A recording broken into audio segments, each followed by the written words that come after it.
El peso de un ducado, otrora glorioso, se cernía como una lápida de granito sobre los hombros del duque don Rafael de Alarcón.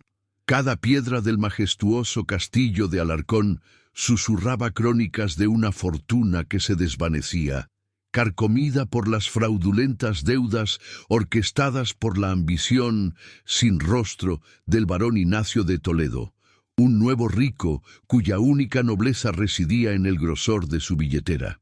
Don Rafael, con su porte de mármol y ojos atormentados por el luto de su prometida, se veía forzado a tomar una decisión tan humillante como desesperada, un sacrificio en el altar del deber para con su gente. Debía contraer matrimonio con una noble que asegurara una dote colosal. Esta promesa no vino de la caridad, sino de la más cruel de las burlas del barón, una dote tan vasta que el duque debía aceptar casarse con la joven de linaje más noble, pero considerada por la corte como la más desprovista de belleza, como escarnio público a la decadencia de la rancia aristocracia. La sin noticia, un eco sombrío que resonó desde los salones de la corte hasta los barrios más humildes de la villa andaluza, fue el gancho de hierro que detuvo el aliento de la alta sociedad, transformando la desesperación en un espectáculo cruel. A kilómetros de la cínica opulencia, en una modesta casa de linaje empobrecido, la bella Isabel de la Vega escuchaba el eco de aquel mismo decreto con el corazón en un puño. Sus ojos, habitualmente brillantes como el azabache andaluz, ahora reflejaban la sombra del calabozo que amenazaba a su padre, don Fernando, las deudas contraídas bajo promesas vacías del barón Ignacio, el mismo vil artífice de la desgracia del duque, habían convertido la libertad de su progenitor en una mercancía cuyo precio era impagable. La joven, conocida por su belleza que atraía miradas, pero que no podía comprar ni un mendrugo de pan, sintió que su mayor atributo, la hermosura, era una ironía amarga, una inútil joya en medio de la miseria. La agonía de ver a su noble padre, cuya única culpa era su excesiva confianza, a punto de ser arrojado a la ignominia de la prisión por deudas, impulsó en ella una resolución audaz, casi sacrílega, un acto desesperado que desafiaba la vanidad de su época. Ella conseguiría la dote del duque. En ese instante de dolor y determinación, Isabel de la Vega concibió su osado engaño. Si su belleza era su condena y el precio para salvar a su padre la humillación pública, ella se transformaría en la candidata perfecta para la cruel burla del varón, la mujer noble y, supuestamente, la más fea de la corte. La joven, que había dedicado horas a la lectura y al estudio de la botánica y las ciencias, más que a las frivolidades de la moda, puso su afilada inteligencia al servicio de su desesperación. Los espejos de su tocador, que antes devolvían un reflejo de delicada perfección, se convirtieron en cómplices de su camuflaje.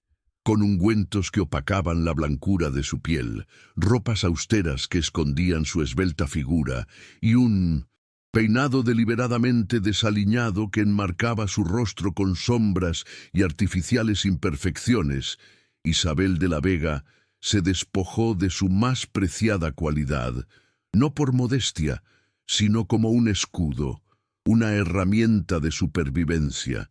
El duque don Rafael, ajeno a la compleja trampa de amor y desesperación que se tejía a sus espaldas, sentía cómo la amargura se hacía más densa en su paladar. Él veía el matrimonio como una transacción fría, un negocio de sangre para pagar las deudas y evitar que su ducado cayera en las garras del barón Ignacio, un hombre que personificaba la nueva tiranía de la usura. La idea de desposar a la mujer más fea de la corte era un castigo autoimpuesto, una penitencia por no haber podido salvar a su amada anterior ni a su patrimonio.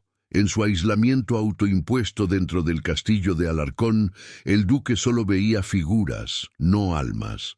Su corazón, cercado por el luto y el deber, se había convertido en una fortaleza inexpugnable, y él, un guerrero cansado que marchaba hacia una batalla que ya sentía perdida. La frialdad de su semblante era el reflejo de un hombre que había perdido la fe en la bondad, viviendo bajo la constante sombra de una culpa que no le pertenecía por completo. El día de la presentación de las candidatas, el gran salón del castillo de Alarcón era un hervidero de chismorreo y expectación morbosa. La aristocracia, vestida con su mejor gala, había acudido no para honrar, sino para presenciar el circo del duque. Entre el despliegue de minutiae, terciopelos y sedas, apareció Isabel, ahora doña Isabel, en su nueva y forzada fealdad, con un vestido sobrio que la hacía parecer una sombra gris entre el brillo. Su andar, no obstante, conservaba una dignidad inherente, una leve altivez que ninguna máscara podía esconder. Aunque su apariencia externa invitaba al desprecio y la burla contenida de las otras damas, había una chispa de inteligencia indomable en sus ojos velados. El barón Ignacio de Toledo, un hombre de rostro redondo y sonrisa gracienta, observaba la escena desde un balcón, relamiéndose ante su victoria, sin imaginar que la candidata que ahora desfilaba era la misma cuya belleza él más temía por su posible influencia. Cuando doña Isabel fue presentada al duque don Rafael, el aire en el vasto salón se condensó. El duque, más alto de lo que las damas esperaban, con una mirada gélida y una postura de soberana indiferencia, apenas posó sus ojos en ella, cumpliendo el protocolo con un aire de hastío resignado. Pero al estrechar la mano que la joven le ofreció, una mano pequeña, firme, que contradecía la supuesta fragilidad de su apariencia, sintió una inesperada descarga eléctrica, un efímero temblor que recorrió su brazo. Este pequeño e insignificante contacto fue el primer lapsus en su armadura de frialdad. El duque notó una curiosa ironía en la expresión de Isabel. No había la usual desesperación de las otras candidatas, sino una extraña mezcla de melancolía profunda y una resuelta firmeza que no cuadraba con la imagen de la fea que todos esperaban. La ceremonia concluyó sin un solo gesto de afecto, solo con la confirmación de la dote. La vox populi no tardó en extenderse. La elegida era doña Isabel de la Vega, la noble con el linaje intacto y la apariencia más desfavorecida, la candidata perfecta para la humillación del varón. Pero lo que la corte ignoraba era que detrás de ese rostro opaco latía un corazón en llamas, movido por la más pura de las lealtades. El duque, por su parte, se retiró a su estudio, el único santuario donde la luz del candelabro luchaba contra las sombras de su luto. En lugar de celebrar su victoria financiera, se sintió más vacío que nunca, como si hubiera vendido una parte de su alma a cambio de la supervivencia de su ducado. El barón Ignacio, entretanto, se regodeaba en la victoria.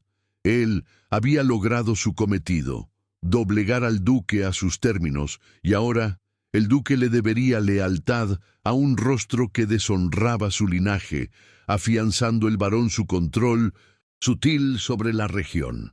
Isabel regresó a su casa esa noche y, al quitarse el pesado disfraz, se permitió un momento de soledad y reflexión. La belleza que el espejo le devolvía ahora le parecía extraña, una máscara que no podía usar para conseguir lo que realmente importaba. La libertad de su padre, la soledad, era su única consejera. Ella había ganado el primer asalto, sí, pero sabía que el matrimonio inminente sería el verdadero campo de batalla.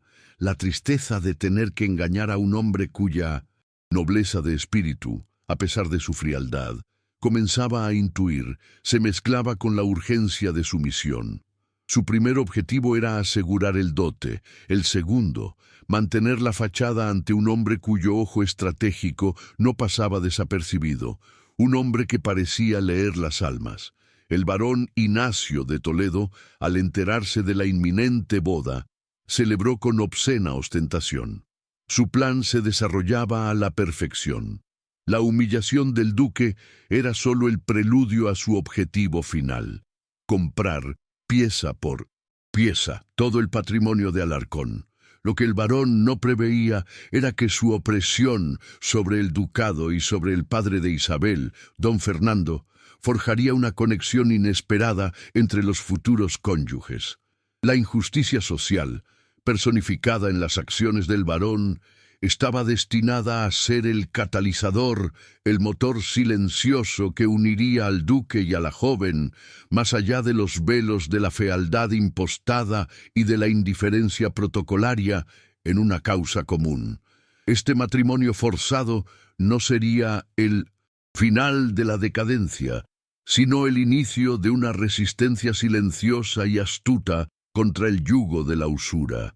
La noche anterior a la boda, el castillo de Alarcón se sumió en una atmósfera de melancolía palpable. El duque don Rafael miraba la luna plateada desde su balcón, sintiendo el peso de la corona no como un adorno, sino como una pesada carga. Pensó en la joven que pronto sería su esposa, doña Isabel. Se preguntó sobre el alma que se escondía detrás de esa apariencia poco agraciada. La imagen de sus ojos, penetrantes y extrañamente sabios, contrastaba con su porte descuidado. Un oscuro presentimiento, mezclado con una curiosidad que no se permitía nombrar, agitó su alma. Él estaba a punto de casarse con una mujer a la que creía fea para salvar su ducado, e Isabel estaba a punto de casarse con un hombre frío para salvar a su padre. El engaño de ella y el sacrificio de él convergían en un altar de conveniencia, prometiendo un futuro incierto, pero irrevocablemente entrelazado. El matrimonio se celebró en una atmósfera de solemnidad helada, más parecida a un pacto de guerra que a una unión de amor. Los votos del duque don Rafael, pronunciados con una resonancia de deber más que de afecto, cayeron como piedras sobre el corazón de Isabel. Ella, envuelta en su disfraz de noble desfavorecida, se aferró a la imagen de su padre encarcelado, una visión de sufrimiento que le servía de ancla contra la culpa de su engaño. Las vestiduras de seda que lucía le picaban en la piel, un recordatorio de que su belleza estaba enclaustrada bajo capas de intencionada imperfección. La frialdad del duque era su compañera, su escudo, pues un hombre tan distante no haría preguntas íntimas, permitiéndole mantener su secreto a salvo. Sin embargo, bajo el rigor del protocolo, Isabel no pudo evitar notar la profunda tristeza que se escondía en los gestos del duque, una melancolía que resonaba con la suya propia. El castillo de Alarcón, con sus vastos salones y pasillos resonantes, se convirtió en la dorada prisión de ambos, una jaula de responsabilidades compartidas y corazones aislados.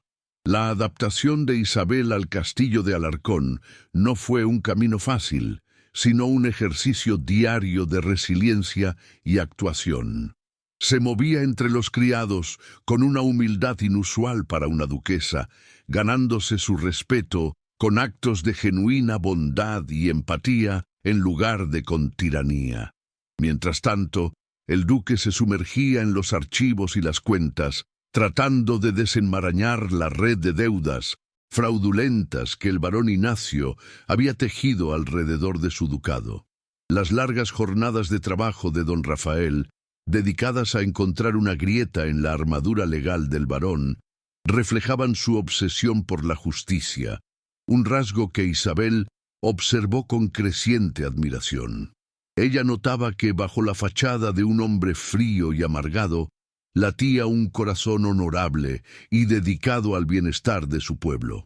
Lentamente, la curiosidad mutua crecía, alimentada por la forzada proximidad y por la compartida sensación de estar atrapados en una situación que les superaba. La primera interacción que trascendió la formalidad ocurrió en la biblioteca, el único lugar del castillo donde el duque parecía bajar la guardia. Isabel, buscando un viejo tratado de botánica, tropezó con un libro de poesía griega que don Rafael estaba leyendo. Sus miradas se cruzaron sobre las páginas amarillentas, y por un instante el silencio fue cómplice de una verdad no dicha. El duque se disculpó con una cortesía mecánica, pero Isabel se atrevió a comentar la elección del poeta, citando un verso sobre la fugacidad de la belleza y la permanencia del espíritu. El duque la miró fijamente, con una intensidad que casi traspasó su disfraz. Había algo en la profundidad de su conocimiento y en el tono reflexivo de su voz que lo desarmó.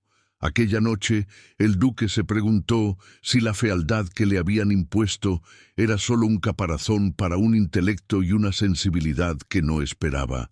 A partir de ese encuentro, el duque comenzó a buscar, de forma sutil, la compañía de Isabel. No era una búsqueda romántica, sino una necesidad de un alma afín que entendiera el peso de su deber. Las cenas, antes marcadas por un silencio sepulcral, se llenaron de conversaciones sobre la administración del ducado, la injusticia de la usura y la vida de los campesinos que sufrían bajo el puño invisible del varón. Isabel, con su inteligencia astuta, ofrecía perspectivas frescas y soluciones prácticas, demostrando que su valor iba mucho más allá del dote que había traído.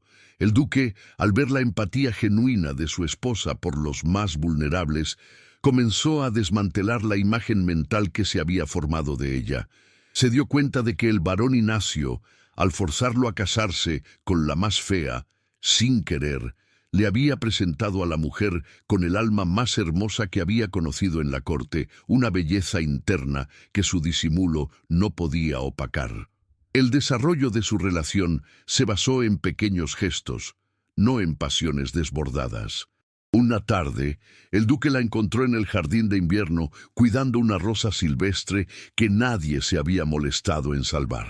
Sin mediar palabra, se sentó a su lado y le contó, por primera vez, la trágica muerte de su prometida y el sentimiento de culpa que lo había consumido, un luto que lo había convertido en el hombre frío que era.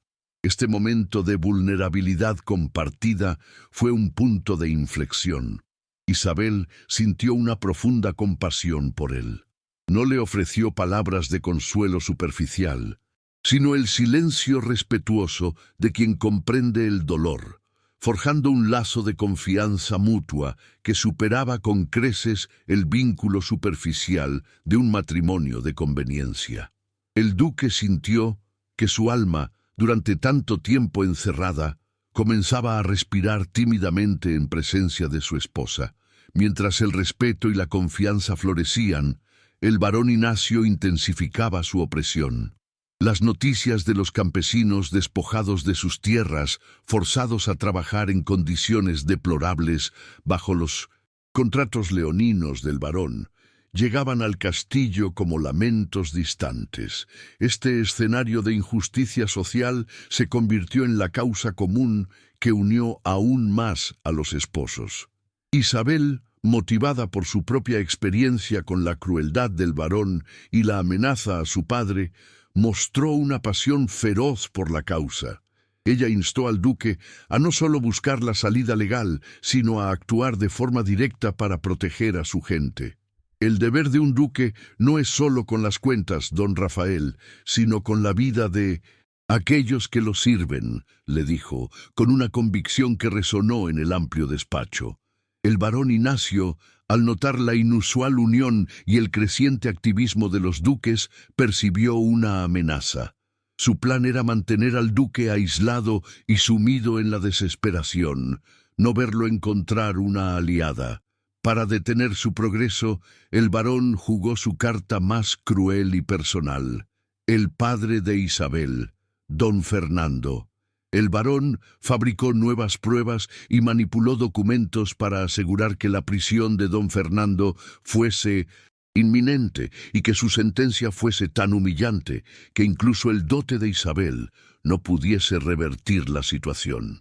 La noticia llegó al castillo como un golpe de martillo, destruyendo la frágil paz que Isabel había construido. Su fachada de calma se resquebrajó, revelando la desesperación cruda de la hija. El duque don Rafael, al ver el sufrimiento genuino de Isabel, el dolor puro que empañó sus ojos, sintió una rabia justa, un fuego que hacía mucho tiempo no sentía. La amenaza al padre de Isabel no era solo un ataque personal, sino una declaración de guerra del varón contra todo lo que él representaba: la justicia, el honor y la lealtad. Este momento fue crucial. El duque, motivado por el instinto de proteger a su esposa, a quien ahora veía como su única aliada y confidente, decidió ir más allá de los límites legales. Prometió a Isabel que no solo salvaría a su padre, sino que desmantelaría toda la red de corrupción del varón. Isabel, desbordada por la emoción, tuvo un momento de descuido. Al agradecer al duque su promesa con una efusión de gratitud, un mechón de su cabello, cuidadosamente opacado, se desprendió, revelando por un instante la textura sedosa y el color vibrante de su verdadera cabellera. Aunque fue un momento fugaz, el duque lo notó. La belleza fugaz de ese mechón contrastaba vívidamente con el aspecto intencionalmente apagado de su esposa. Una semilla de duda se plantó en la mente de don Rafael, una pregunta incómoda sobre la verdadera apariencia de Isabel. Antes de continuar con esta increíble historia de Isabel de la Vega y don Rafael de Alarcón, quiero hablar un instante contigo. Esta es una de esas narraciones que te harán emocionarse, suspirar y tal vez hasta derramar lágrimas. Acompáñame hasta el final de esta jornada, porque cada giro, cada sacrificio y cada gesto de amor merecen ser vividos contigo. Cuéntame en los comentarios desde qué lugar del mundo estás escuchando este relato. Es hermoso imaginar esta historia llegando a tantos rincones diferentes, uniendo corazones a través de la emoción. Aprovecha y suscríbete a nuestro canal para seguir disfrutando de historias de época, siempre llenas de amor, aventura, intrigas y redención.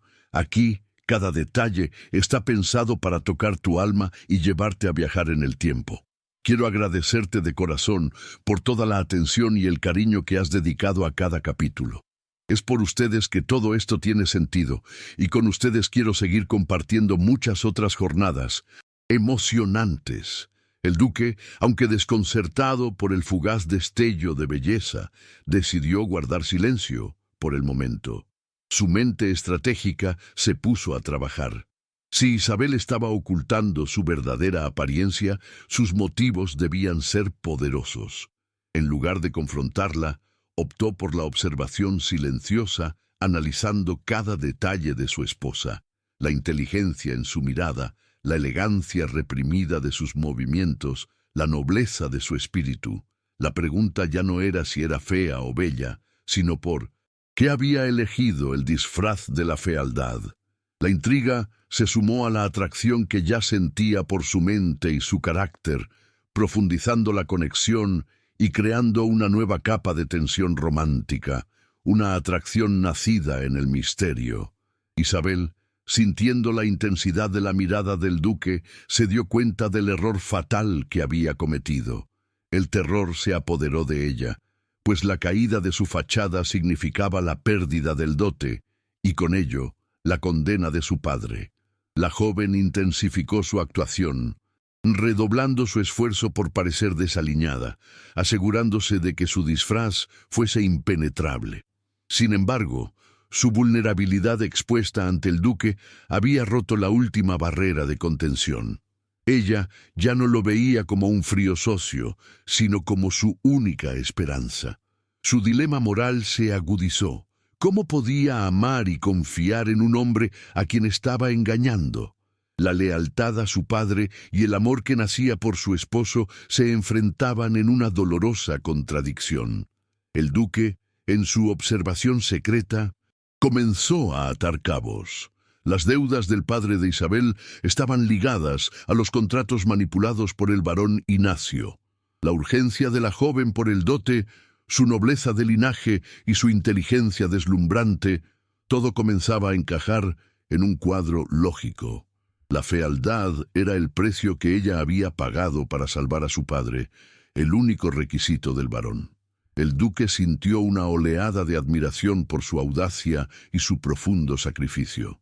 Su corazón, antes sellado, se abría a una forma de amor que valoraba el carácter por encima de la apariencia, el valor de su alma. Comprendió que el engaño de Isabel era un acto de amor filial, no de vanidad, y decidió proteger su secreto mientras investigaban juntos la corrupción del varón. La verdad oculta sobre la belleza de Isabel se convirtió en una carga compartida y silente entre los duques, un secreto que, irónicamente, los unía más que cualquier voto matrimonial. Don Rafael, ahora plenamente consciente del sacrificio de su esposa, se movía con una cautela exquisita, alterando sus interacciones para proteger el disfraz de Isabel. Sus ojos, antes fríos, ahora la observaban con una mezcla de ternura contenida y una profunda admiración, reconociendo el coraje que se necesitaba para despojarse de la propia identidad en nombre del amor filial. Esta fase de su relación se construyó sobre gestos sutiles, miradas de complicidad y un lenguaje secreto de respeto mutuo. La tensión romántica se intensificó precisamente porque la apariencia de Isabel era una barrera que el duque ya había traspasado mentalmente, amando la mujer que se esforzaba por ocultar. El barón Ignacio de Toledo, sintiendo que su control se debilitaba ante la inesperada unidad de los duques, decidió acelerar la caída de don Fernando, el padre de Isabel. Las noticias que llegaron al castillo eran devastadoras. El barón había manipulado la justicia local para que don Fernando fuese trasladado a una prisión aún más inhumana, una clara señal de su intención de aniquilar cualquier esperanza de redención. El dolor de Isabel fue físico, una punzada en el alma que la hizo flaquear. El duque, al ver la heroína desmoronarse, la tomó en sus brazos con una firmeza protectora. Fue la primera vez que la cercanía fue más allá del protocolo, un consuelo real y desesperado en medio de la desgracia. En este momento de máxima vulnerabilidad, Isabel se atrevió a confesarle a don Rafael la totalidad de su engaño, no con el objetivo de justificar su dote, sino de explicar su desesperación. Con la voz quebrada por las lágrimas, le describió el meticuloso proceso de su transformación, cómo había suprimido su belleza para encajar en el cruel requisito del varón. El duque la escuchó con paciencia infinita. Cuando ella terminó, en lugar de reproche, él le ofreció palabras que eran un bálsamo para su herida. Tu nobleza, doña Isabel, no reside en el oro de la dote, sino en el sacrificio que has hecho por tu padre. Tu alma es la joya más preciada de este ducado. No te atrevas a sentir vergüenza de la belleza que has ocultado, pues tu carácter es 1000 veces más deslumbrante que tu rostro. La confirmación del amor de don Rafael por el carácter de Isabel, más allá de la apariencia, la empoderó. Sin embargo, la situación de su padre era crítica. La caída de don Fernando se convirtió en el punto de inflexión que obligó a Isabel a transformar su rol de espectadora en el de agente activo. Ella ya no podía esperar que el duque resolviera todo.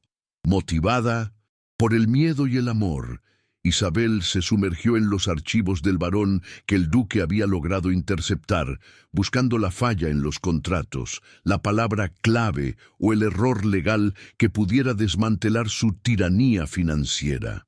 Su inteligencia, antes dedicada a las artes y las ciencias, se centró en la árida legislación de deudas.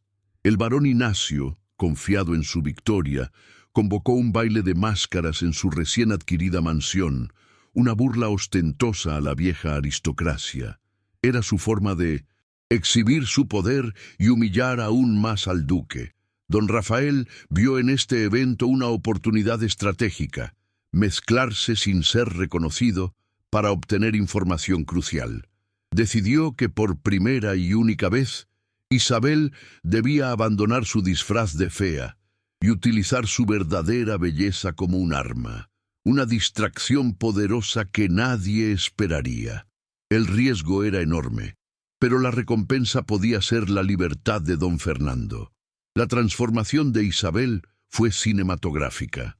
Despojada de los ungüentos que opacaban su piel y vestida con un vestido de terciopelo verde oscuro que resaltaba el color de sus ojos, la joven emergió como una visión de la gracia andaluza, una Venus resurgida de las sombras. El duque, al verla, sintió que el aire le faltaba. Su corazón, que creía muerto, dio un vuelco. Fue un momento de pura tensión romántica, pues don Rafael se enamoró de ella por segunda vez, ahora con el impacto total de su belleza. Su amor se consolidaba, primero por su alma, ahora por su presencia. Completa.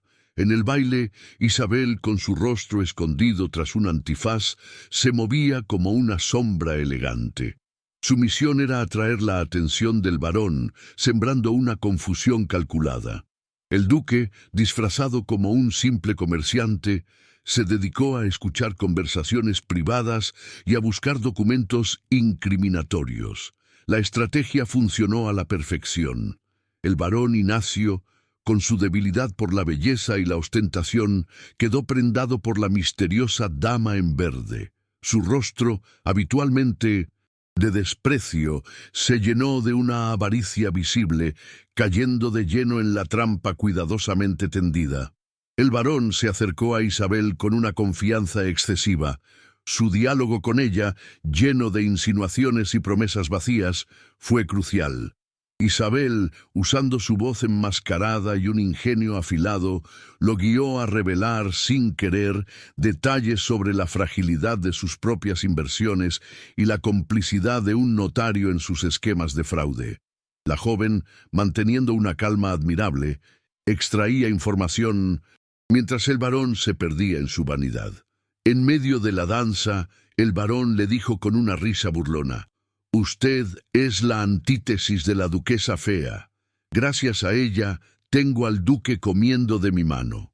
Esta frase hirió a Isabel, pero reafirmó su propósito. Mientras tanto, el duque, gracias a la distracción generada por Isabel, logró acceder a una oficina privada del varón. Encontró un libro de contabilidad oculto que contenía la clave para desvincular al padre de Isabel de las deudas y, más importante, revelaba el nombre de un testigo clave y la ubicación de los contratos originales. El tiempo era escaso. Tuvo que memorizar los detalles, sabiendo que el varón podría regresar en cualquier momento. La adrenalina de la misión compartida se sumó a la intensidad de su conexión, transformando la intriga romántica en una alianza de vida o muerte. El regreso al castillo fue tenso y silencioso. Los duques, agotados pero con el triunfo en los ojos, se habían transformado de dos almas aisladas en un equipo inquebrantable. Isabel le relató al duque los detalles de su conversación con el varón, confirmando sus sospechas sobre la fragilidad de su imperio. El duque, a su vez, reveló la existencia del libro de contabilidad y la identidad del testigo, un humilde escribano que había sido amenazado por el varón. La caída había forjado su unión, transformando el matrimonio de conveniencia en un matrimonio de causa. El varón Ignacio, al descubrir la ausencia de su libro de cuentas y al recordar los comentarios imprudentes que había hecho a la dama misteriosa, sintió que el suelo temblaba bajo sus pies. Su furia fue ciega. Concluyó que la dama no era una mera seductora, sino una espía. Su primer instinto fue la venganza y la destrucción total. Ordenó el arresto inmediato del escribano e intentó acelerar el traslado de don Fernando, planeando usar a padre e hija como peones para doblegar al duque de forma permanente. La guerra abierta había sido declarada. El duque don Rafael, anticipando la reacción violenta del varón, tomó medidas drásticas para proteger al escribano, enviando a sus hombres más leales a buscarlo y esconderlo en una de las viejas propiedades del ducado, lejos del alcance del varón. Isabel, con su corazón en un puño por el riesgo que corrían su padre y el testigo, sintió que su transformación de joven pasiva a mujer de acción se había completado. Ella ya no luchaba solo por su padre, sino por la justicia social de todo el ducado, comprendiendo que su destino estaba ligado al de los campesinos oprimidos. Los días siguientes fueron una carrera contra el tiempo. Los duques trabajaban codo a codo en el despacho del castillo, analizando documentos, planificando estrategias y enviando mensajes cifrados. El duque se maravillaba de la agudeza mental de Isabel. Ella no solo entendía la complejidad legal, sino que también aportaba la perspectiva humana, recordando al duque que su lucha era por la honra de su gente, no solo por el dinero. Él, a su vez, le ofrecía la protección y el coraje para enfrentar al mundo. El peligro se cernía sobre el castillo. Los espías del barón Ignacio se movían como sombras, buscando cualquier señal de debilidad o prueba de la implicación del duque en el escape del escribano. Don Rafael e Isabel tuvieron que extremar las precauciones, limitando sus interacciones públicas y comunicándose a través de notas codificadas.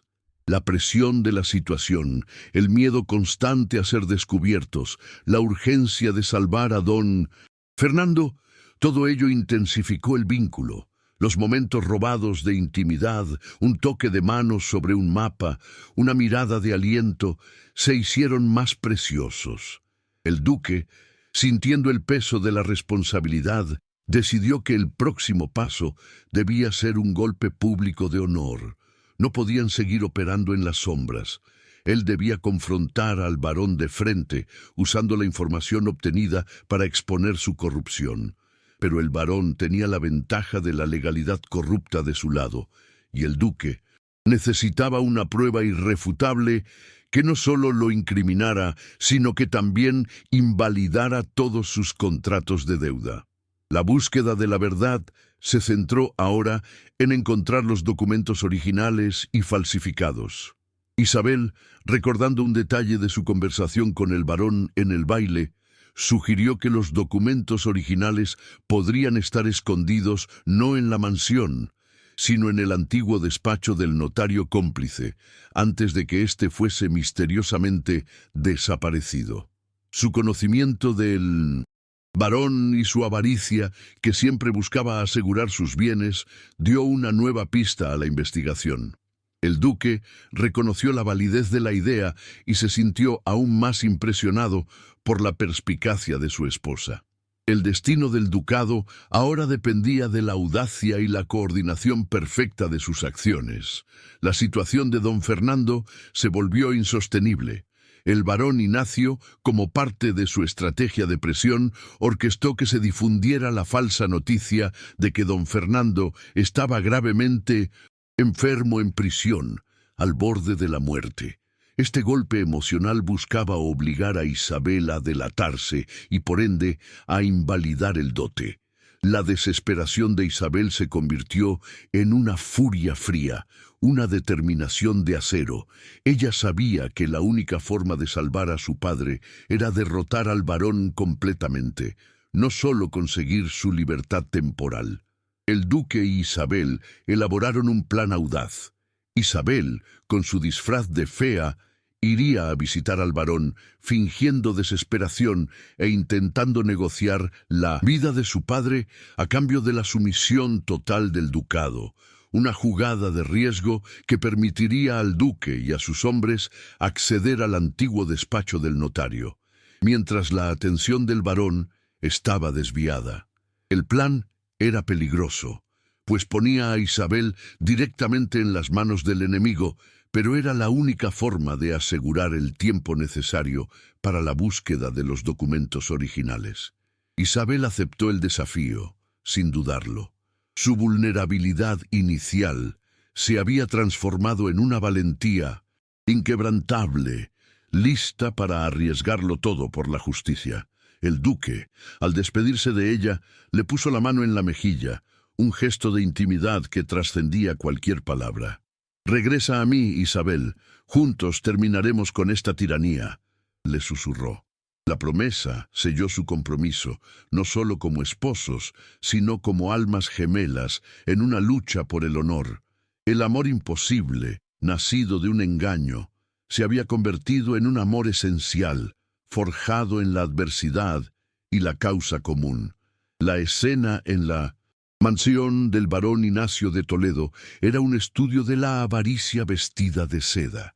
Isabel, en su atuendo intencionalmente desfavorecido y con el rostro marcado por una tristeza calculada, se presentó ante el barón, interpretando el papel de la esposa desesperada que imploraba por la vida de su padre.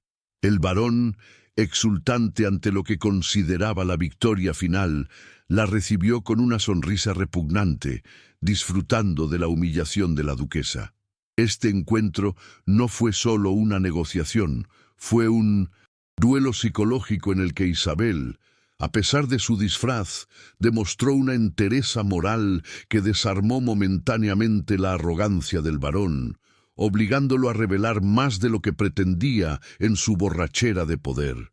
El barón Ignacio, al ver la supuesta debilidad de Isabel, se permitió la vanidad de regodearse en sus crímenes. Le habló con desprecio sobre la inutilidad del duque, sobre cómo el linaje no era nada frente a la riqueza y el poder que él había acumulado. En un momento de exceso de confianza, el barón mencionó que había asegurado su posición más allá de cualquier duda, guardando la prueba de la verdad en un lugar tan obvio que nadie lo buscaría. Esta pequeña, pero crucial, pieza de información fue el giro que Isabel había estado buscando, una grieta en la armadura del villano, que su aguda inteligencia captó de inmediato mientras fingía que las palabras la destrozaban. Mientras Isabel jugaba su peligroso juego, el duque don Rafael y sus hombres más leales se adentraron en la oscuridad de la noche hacia el antiguo despacho del notario. La atmósfera era de suspense palpable, la tensión cortándose con cada respiración contenida. El duque se movía con la precisión silenciosa de un cazador, su mente concentrada en la búsqueda y su corazón lacerado por el conocimiento de que Isabel estaba en manos del barón. La lucha no era solo por la justicia, sino también por el amor que había nacido de su sacrificio. En el despacho abandonado, el duque encontró un caos administrativo, una trampa de papeles inútiles. La información proporcionada por Isabel sobre la obviedad resonó en su mente.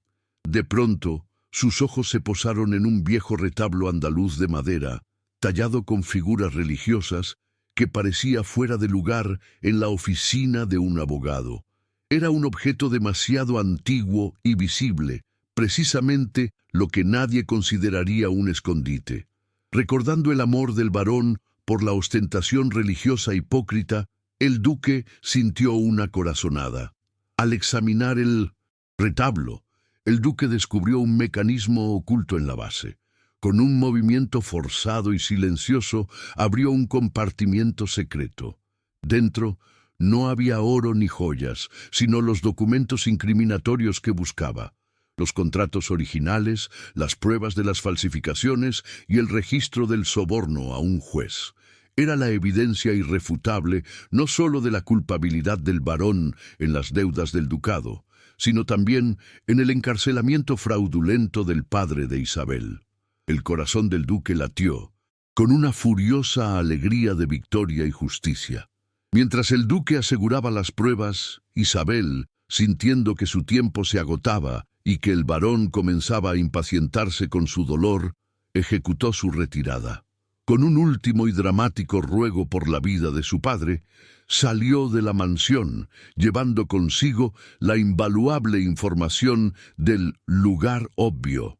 La duquesa, en su disfraz, había logrado un triunfo psicológico, confirmando la arrogancia del varón. La misión se había cumplido a la perfección, una hazaña de valentía y actuación que solo una mujer de su calibre podría haber logrado. El reencuentro de los duques en el castillo fue un momento de liberación emocional. El duque, al ver a Isabel a salvo, la abrazó con una fuerza que trascendía la formalidad de su matrimonio. La preocupación por ella había sido un tormento. Isabel, al ver las pruebas en manos de don Rafael, sintió que el peso del mundo se quitaba de sus hombros. La tensión acumulada se rompió en ese instante, un momento de intimidad genuina en el que se reafirmó su amor, un amor que se había ganado en el campo de batalla de la justicia. Con las pruebas en mano, el duque no dudó. El giro narrativo se consolidaba. La duquesa fea y el duque distante se transformaban en los implacables justicieros del ducado.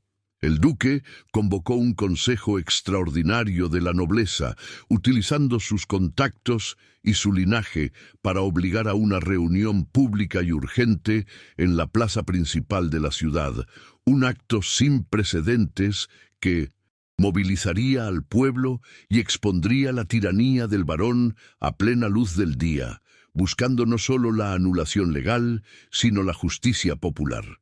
El barón Ignacio, al escuchar la noticia del Consejo Extraordinario, sintió un frío recorrerle la espalda. Sabía que el duque no daría un paso tan audaz sin tener algo importante. Su primera acción fue intentar recuperar su libro de contabilidad, solo para descubrir que había desaparecido, confirmando sus peores temores. La dama misteriosa del baile y el duque estaban actuando juntos. Su furia se tradujo en una orden inmediata de venganza, el secuestro de don Fernando de la prisión y su uso como rehén para chantajear al duque y a Isabel. El peligro se intensificó con el secuestro de don Fernando. El duque y Isabel recibieron un mensaje cifrado del barón Ignacio que confirmaba que su padre estaba en sus manos y que su vida dependía de la no divulgación de las pruebas. Este acto de crueldad fue el último clavo en el ataúd de la paciencia de don Rafael. La amenaza personal transformó la búsqueda de justicia en una misión de rescate, un enfrentamiento directo donde el honor y el amor por la familia serían la única moneda de cambio. La reacción de Isabel fue de una calma helada, la calma de quien ha tomado una decisión final. Ella se negó a ceder al chantaje.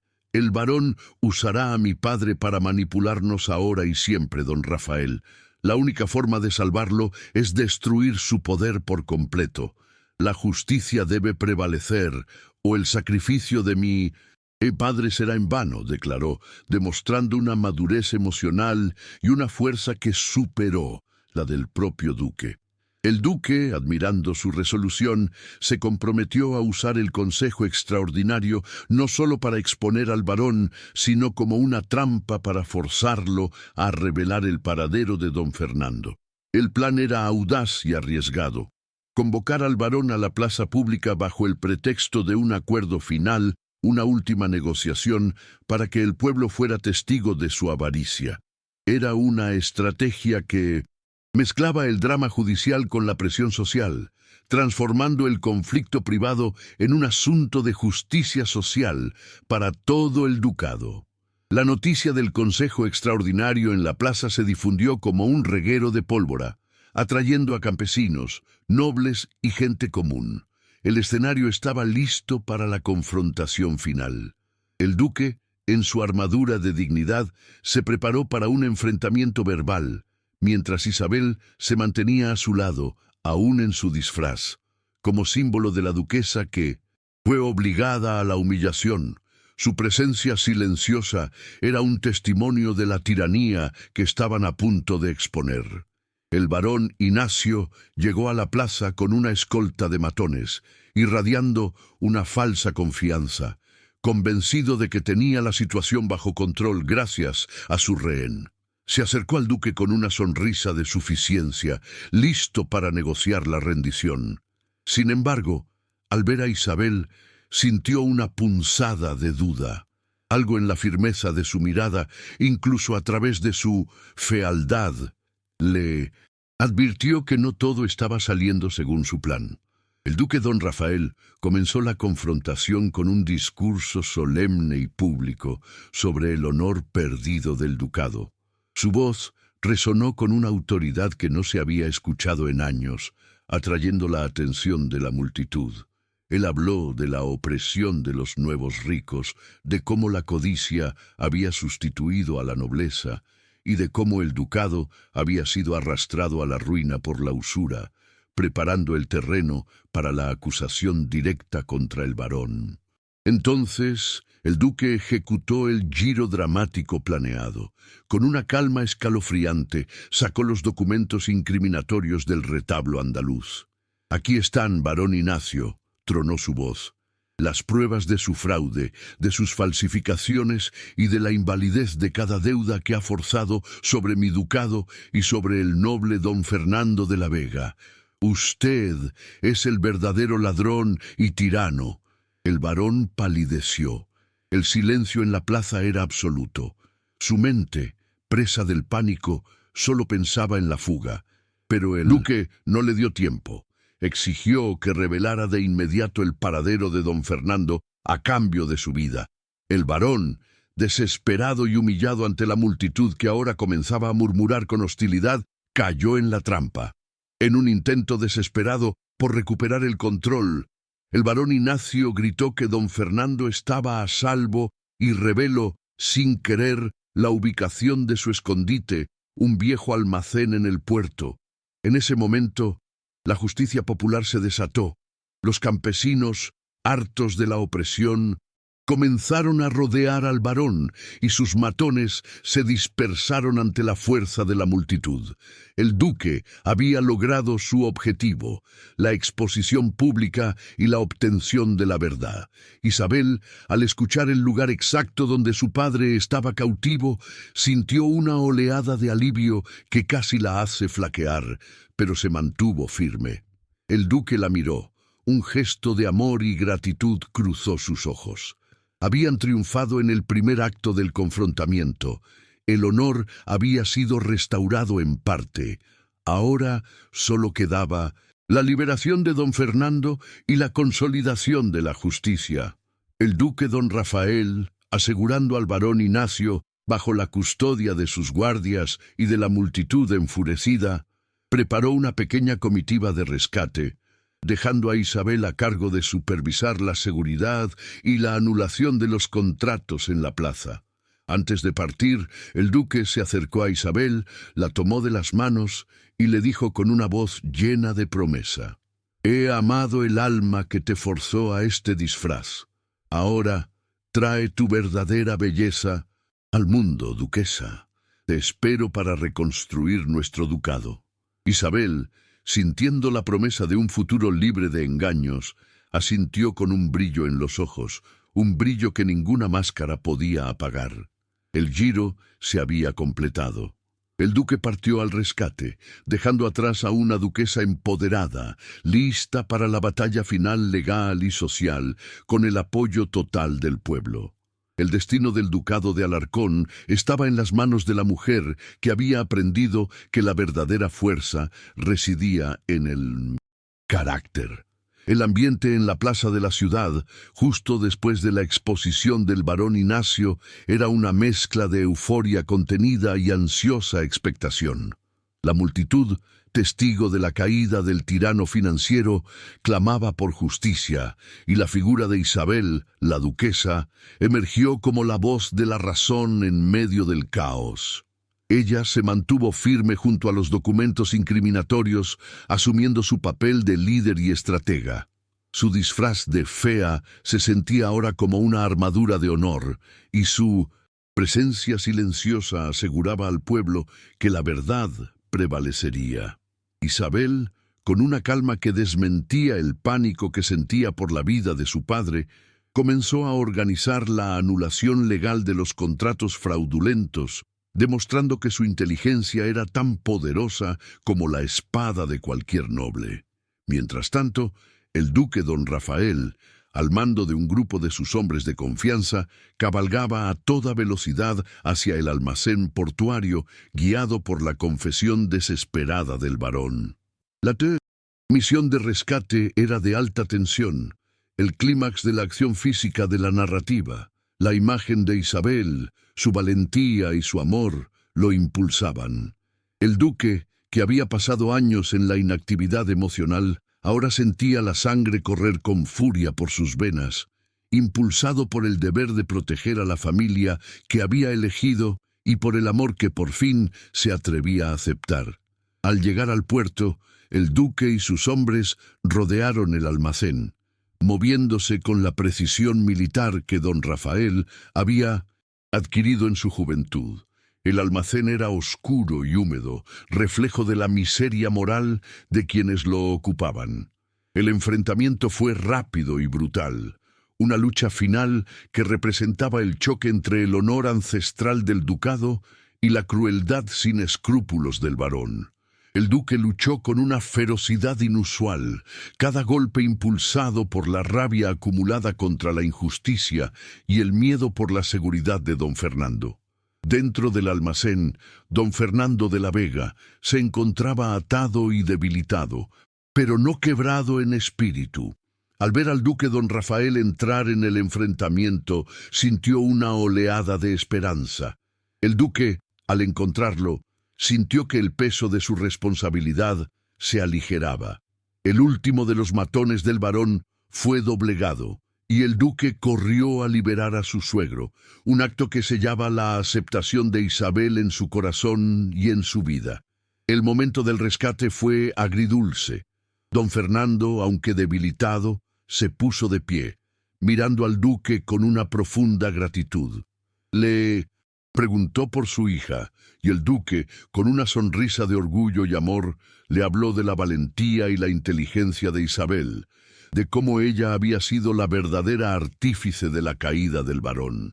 Este acto de reconocimiento elevó a Isabel ante su padre, demostrando que el duque amaba a su hija por su carácter más que por cualquier belleza. El regreso triunfal del duque y don Fernando a la ciudad fue un evento catártico. La noticia del rescate corrió más rápido que los caballos. La multitud en la plaza, al ver a don Fernando liberado y al duque ileso, estalló en un grito de alegría que resonó por todo el valle andaluz. La justicia había llegado, no solo para el duque, sino para todos los afectados por la tiranía del varón. Isabel, al ver a su padre a salvo y al duque con el rostro marcado por el esfuerzo, corrió hacia ellos. Su encuentro con su padre, un abrazo lleno de lágrimas y alivio, fue un poderoso momento de redención familiar. El engaño había valido la pena. Luego se giró hacia el duque. En ese instante, con la plaza como testigo y el sol del atardecer dorando sus figuras, Isabel decidió que el tiempo del disfraz había terminado. Con un gesto dramático, Isabel se despojó del velo y de la capa que ocultaban su verdadera figura. La multitud contuvo el aliento al ver la asombrosa belleza que había estado oculta bajo la apariencia de la fea duquesa. Su rostro, enmarcado por el cabello sedoso, brillaba con la luz de la verdad y el triunfo. No era solo la belleza física, era la irradiación de una mujer que había encontrado su voz y su coraje, la duquesa que había luchado por la justicia.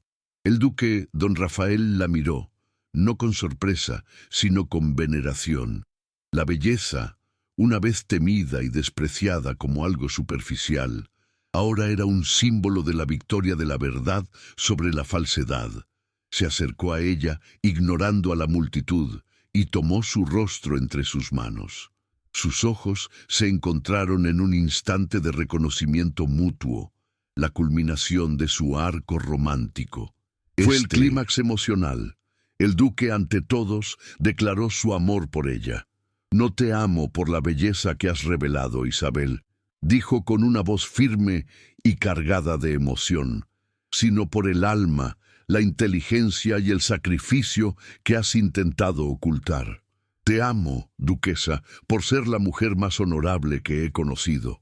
La multitud aplaudió, no solo al duque, sino a la mujer que había demostrado el verdadero significado de la nobleza.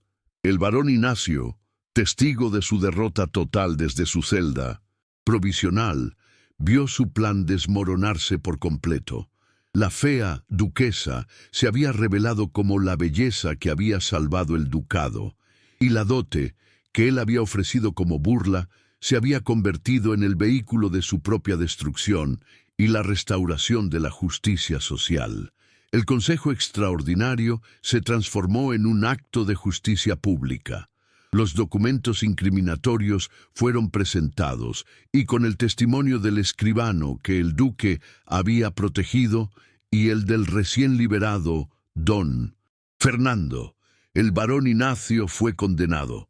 La anulación de los contratos de deuda fraudulentos se firmó en la plaza, con Isabel y don Rafael como testigos del nuevo comienzo. La comunidad, liberada del yugo de la usura, aclamó a sus duques, no solo como sus señores, sino como sus justicieros. La duquesa Isabel, en su verdadera forma, se convirtió en un faro de esperanza, el símbolo de que el carácter siempre triunfa sobre la apariencia y la bondad sobre la avaricia. El duque don Rafael, curado de su luto y de su amargura, sintió una paz que no había conocido en años. Su arco de personaje se completó. De un hombre aislado por el dolor, a un líder conectado con su pueblo y unido a una mujer que lo había enseñado el valor real de la vida. El clímax había consolidado su unión en el amor y en la causa. Con el barón Ignacio de Toledo enfrentando la justicia por sus crímenes y los contratos fraudulentos anulados, el ducado de Alarcón amaneció bajo un cielo más claro, bañado por la luz de una nueva esperanza. El desenlace se centró en la reconstrucción y la consolidación del amor. Don Rafael e Isabel, ya libres del yugo del secreto y la coerción, se casaron por segunda vez, ahora por su libre voluntad. La ceremonia fue íntima pero profundamente emotiva, un verdadero matrimonio de almas, en el cual el duque honró públicamente la valentía de Isabel, declarando que la dote que ella había traído era insignificante comparada con el tesoro de su corazón y su mente. La restauración de la justicia fue inmediata y profunda. El duque, asesorado por la aguda perspicacia de Isabel, implementó reformas que aseguraron la protección de los campesinos y la estabilidad económica del ducado. Los temas de justicia social alcanzaron su plena resolución. Las tierras fueron devueltas a sus legítimos dueños y se establecieron nuevas leyes contra la usura. Isabel, como duquesa, no se limitó a los salones, recorría las villas, ofreciendo apoyo y asesoramiento, ganándose el afecto sincero de la gente que la veía como la heroína que había luchado codo a codo con su duque. El castillo de Alarcón dejó de ser una prisión fría y se transformó en un hogar lleno de luz y propósito. El luto de don Rafael se disipó por completo, sustituido por la alegría tranquila que le ofrecía la compañía de Isabel.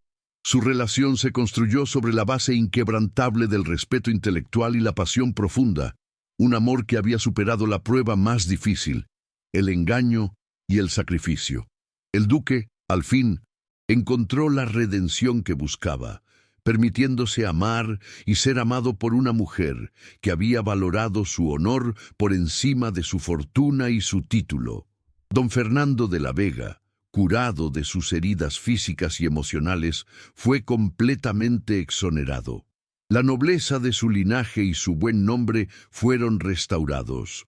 Pudo presenciar con inmenso orgullo el amor y la prosperidad que sus hijos habían forjado, sabiendo que el acto desesperado de Isabel no solo lo había salvado, sino que había redimido a todo el ducado. El arco de su personaje se cerró con la paz que solo la inocencia y el perdón pueden otorgar. El duque y la duquesa de Alarcón se convirtieron en el símbolo de una nueva era. Su historia, la de la joven que disfrazó su belleza por amor filial, y el duque que aprendió a amar la nobleza del alma, se convirtió en una leyenda. Ellos demostraron a la corte, obsesionada con las apariencias, que el verdadero valor de una persona reside en su carácter, su valentía y su inteligencia.